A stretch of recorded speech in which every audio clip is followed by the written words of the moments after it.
자, 이 나라가 언제부터요, 진짜 엄청난 빠른 속도로 중국의 속국이 되어 가고 있습니다. 자, 중국이 사드를 가지고 저렇게 난리를 쳐도, 저거는 우리를 겨냥해서 미사일부터 레이더 오만 것 다 하잖아요. 근데 우리는요, 중국을 겨냥해서 방어용 레이더도 못 돌립니다. 그러지 않습니까? 거리까지 제한해야 되고요. 그것 때문에 지금 한한령을 내려가지고 아직도 상당수 한한령이 그대로 유지되고 있어요.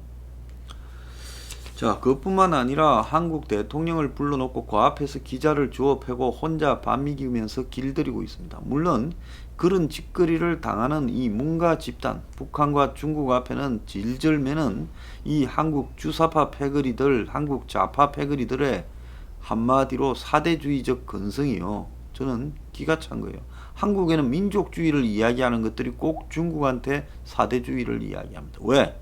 민족주의를 이야기하면 북한하고 친하게 지내야 되고 반미해야 되는데, 반미하려면 반중도 말해야 되는데 반미용 민족주의지 또 중국한테는 친중이에요. 그래서 반일 반미용 민족주의. 어제 그 뭡니까, 조정래인가요?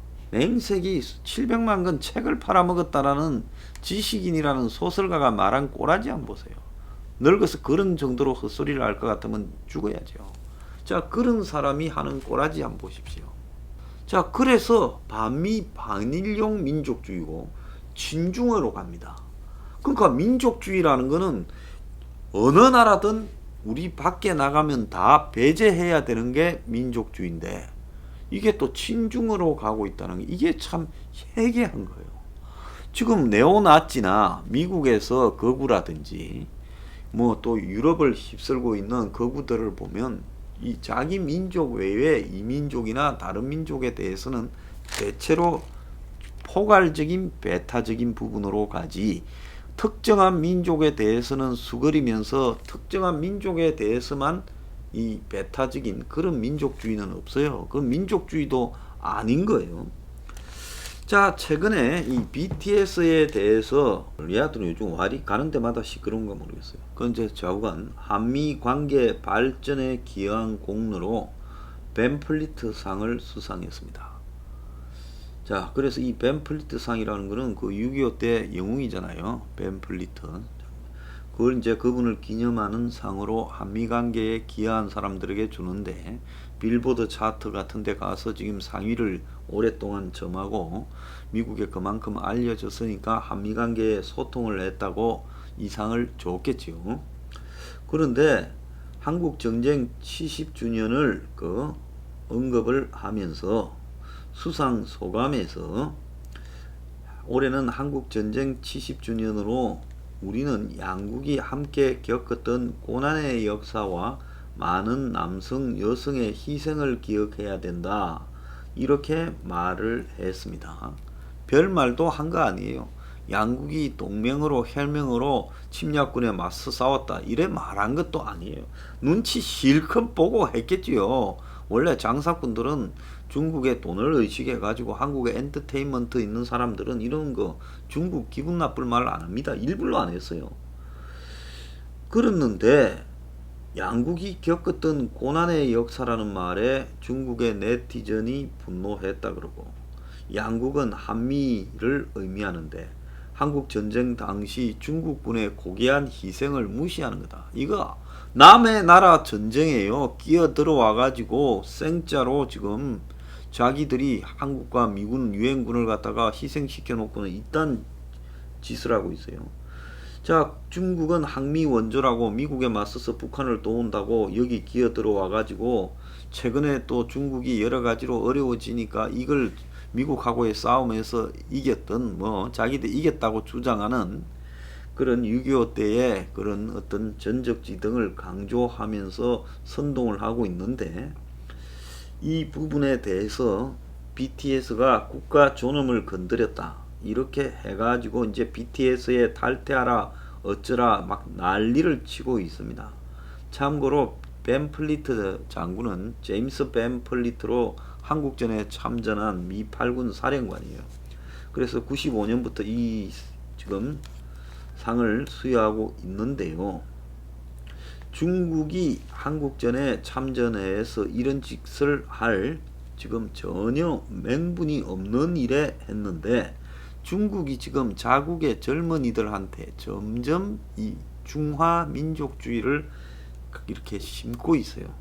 그러니까 중국의 젊은 애들이 그냥 맹목적인 중화뽕에 취해가지고 거기만 이제 건드리면 그냥 다 달라붙어서 전 세계를 다니면서 이런 짓거리를 하고 있습니다.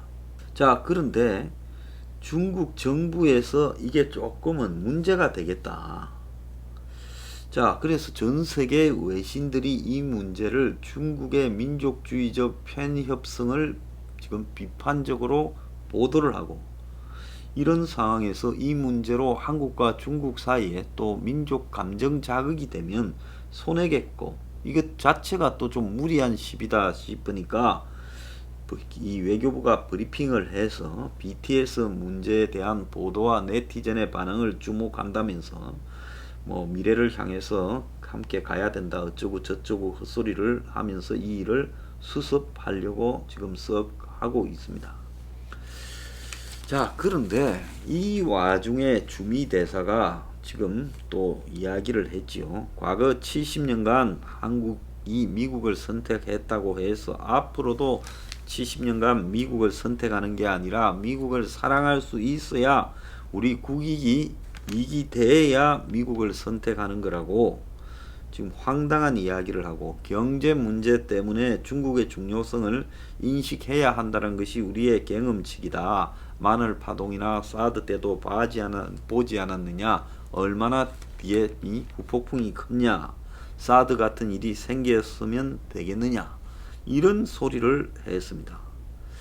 자, 그런데 중국과의 돈 매푼이 중요해서 한국의 지금 생존의 존립의 근거가 되는 미국과의 관계를 갖다가 지금 앞으로 우리가 다시 생각해 봐야 된다.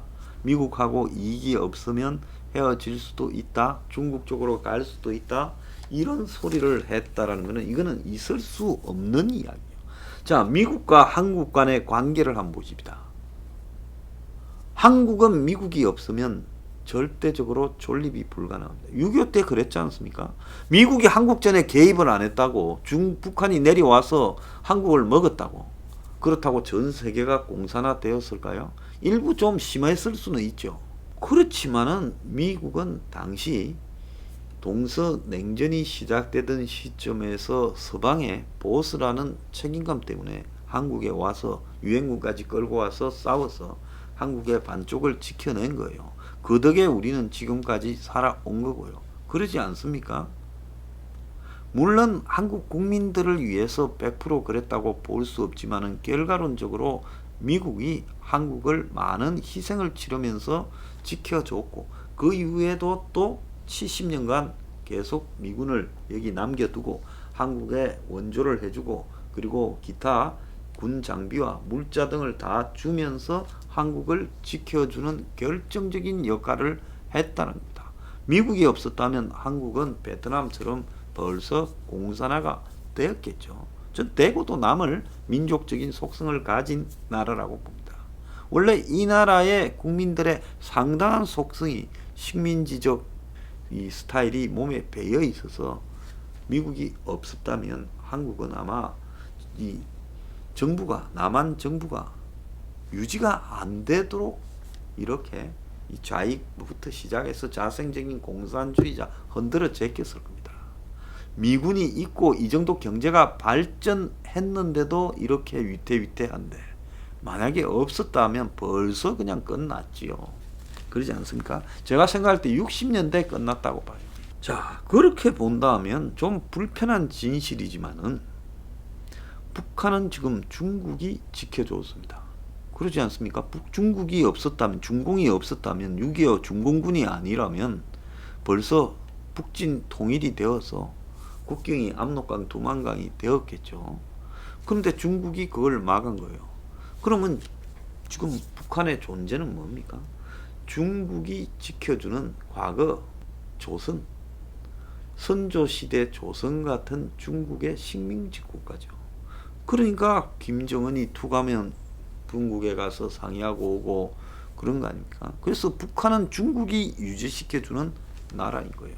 거기에 반해서 남측은 중국이 유지시키는 북한에 맞서서 미국을 선택한 겁니다. 그러니까 지금까지 존립이 되고 세계 10위권의 경제적인 규모를 가진 국가가 되고 BTS도 나온 거예요. 그러면 이 단순한 사실을 갖다가 우리가 인정하지 않고 주미대사란 자가, 이런 말을 주중대사가 해도 큰 문제인데 미국에 보내는 주미대사가 반복적으로 이런 말을 하고 있다라는 것은 이거는 큰 문제라는 겁니다. 그러니까 이수혁이를 들으라고 지금 미국이 국무부가 어제 바로 성명을 냈어요. 한미 동맹을 극도로 자랑스럽게 여긴다. 미국은 이런 유치한 말을 하면 그 말에 공격하는 걸 하기보다는 한국의 이 국민들 자극 안 하려고 아주 원칙론적인 이야기를 하는 경향이 있죠. 그래서 이수혁을 반박했는데요. 그래서 이거는 미국 대사가 주재국과 갈등을 빚고 있는, 미국과 갈등을 빚고 있는 중국을 두둔하고 있다라면, 저는 미국이 이 이수혁에 대해서 아그레망을 해주지 말았어야 됩니다. 문정인이가 초반에 주미대사로 간다니까 미국이 안 해줄 수 있다 이런 이야기가 나왔듯이 이수혁이도 하지 말아야 된다. 저는 미국의 이 정권이 이런 한국에 대한 선호 부분을 명확하게 분명히 표시하지 않은 얼렁뚱땅하는 결과가 이런 지금 발언을 초래했다고 보고 있습니다. 미국 대변인은 우리는 70년 된 동맹과 그 동맹이 미국과 한국 그리고 지역 전체의 평화와 번영을 위해 해온 모든 것을 자랑스럽게 여긴다. 두 나라는 가치에 공유한 가치들에 기초한 동맹이자 친구로 규칙에 기반한 국제 질서를 훼손하려는 자들, 이거는 중국을 이야기하겠죠. 자들을 비롯해 이 지역에서 새롭게 부상하는 도전에 맞서는 동맹이 되도록 일을 하고 있다. 이렇게 말을 했습니다.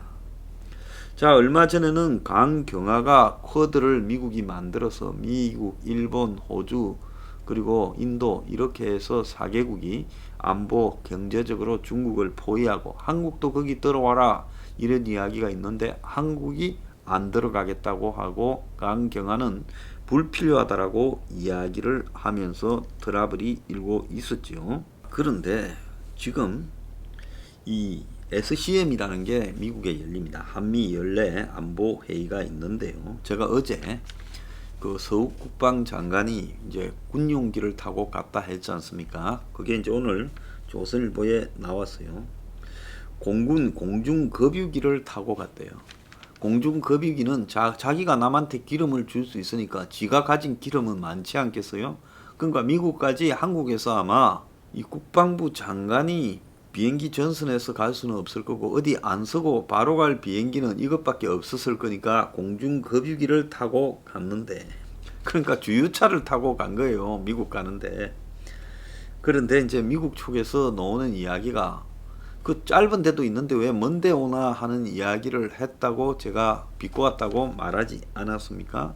중국 베이징 가는 게 낫지 뭐 하려고 여기 오냐 이런 이야기를 했는데 이번에 핵심이 전시작전권 이양 문제라는 거예요. 그런데 미국은 지금 한국은 원래 엄격하게 평가해서 3단계의 평가를 통과하면 우리가 넘겨주겠다. 너네 것들이 그걸 갖고 갈 준비가 되어 있어야지 넘겨주겠다는데 이제 훈련도 안 하고 평가를 할 방법도 없잖아요. 이런데 이번에 넘겨받겠다고 큰 소리를 치고 있습니다. 올해 지금 이거를 갖다가 넘겨받겠다고 약속을 받고 내년 중에 넘겨받아야 문가리 임기 내에 전시작전권을 우리가 갖고 온다. 그래서 그걸 협상 카드로 방위비 협상을 아직도 안 해주고, 그래서 이거 넘겨주면 돈 해결해 줄게 하는데 미국은 지금 한국의 방위비 그까한 거는 너가 주든가 말든가 알아서 하라 이런 입장인 거예요. 그래서 전작권 문제와 관련해서 에이브럼스 사령관이 세 가지의 지금 이 전환의 조건이 있는데 그거는 일부에 불과하다. 사과하고 오렌지만큼 다른 이야기다. 그래서 3단계 검증은 갖춰야 될 여러 가지 능력 중에 일부일 뿐이다. 이렇게 말을 하며 너네들이 원하는 대로 적당히 끌려가진 않겠다라는 이야기를 했고요. 미국이 뭐 최근에 핵 잠수함 운운하는데 미국이 기가 차지 않겠습니까? 미국은 한국에 핵 잠수함을 돌리려면 거기에 원자로를 돌려야 돼요. 그러면 폐기물 플루토늄이 나오지 않습니까?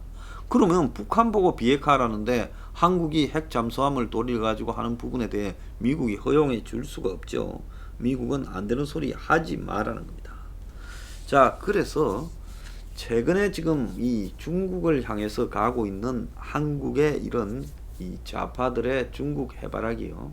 이거는 대한민국의 역사를 야만으로 돌리자는 겁니다. 중국은 저는 정상적인 국가가 절대 아니고 될 수 없다고 보고 있습니다.